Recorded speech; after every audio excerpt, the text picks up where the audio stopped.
بسم اللہ الرحمن الرحیم۔ السلام علیکم۔ ایک درویش ساری رات عبادت کرتا رہا۔ صبح ہوئی تو اس نے دعا کے لیے ہاتھ اٹھائے اور اپنی حاجات اپنے رب سے بیان کرنے لگا، لیکن غیب سے آواز آئی کہ تیری دعا قبول نہ ہوگی۔ فضول وقت برباد نہ کر دوسری رات درویش پھر عبادت میں مشغول رہا اور صبح کے وقت پہلے دن کی طرح دعا میں مصروف ہو گیا۔ اس کے ایک مرید کو یہ بات معلوم ہو گئی تھی کہ غیب نے میرے مرشد کی دعاؤں کے رد کیے جانے کی خبر سنا دی ہے۔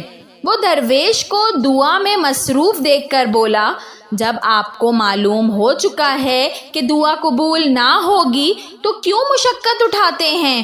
درویش نے مرید کی بات سنی تو آنکھوں سے اشک رواں ہو گئے۔ وہ گلوگیر آواز میں بولا، تو ٹھیک کہتا ہے، مجھے دھتکار دیا گیا ہے، لیکن میں کیا کروں کہ اس دروازے کے سوا کوئی اور دروازہ بھی تو نہیں ہے۔ اگر اللہ تعالیٰ نے میری طرف توجہ نہیں کی اور میری دعا قبول نہیں کی تو یہ خیال نہ کر کہ میں اس کا در چھوڑ کر کہیں اور چلا جاؤں گا۔ میرا تو اور کوئی ٹھکانہ ہی نہیں۔ مرد دانا کبھی بھی اور کسی بھی حالت میں اللہ تعالیٰ کے سوا کسی کو اپنا حاجت روا خیال نہیں کرتا، چاہے وہ بامراد ہو یا نامراد رہے۔ اس کی پیشانی صرف اور صرف مالک حقیقی کی چوکھٹ پر ہی سجدہ ریز رہتی ہے۔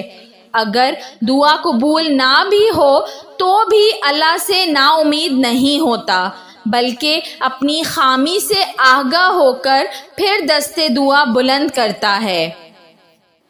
ویڈیو پسند آئی ہو تو اس کو ضرور لائک کریے گا، اور ایسی مزید اچھی ویڈیوز دیکھنے کے لیے میرے چینل اردو کہانی گھر کو سبسکرائب کر لیجئے۔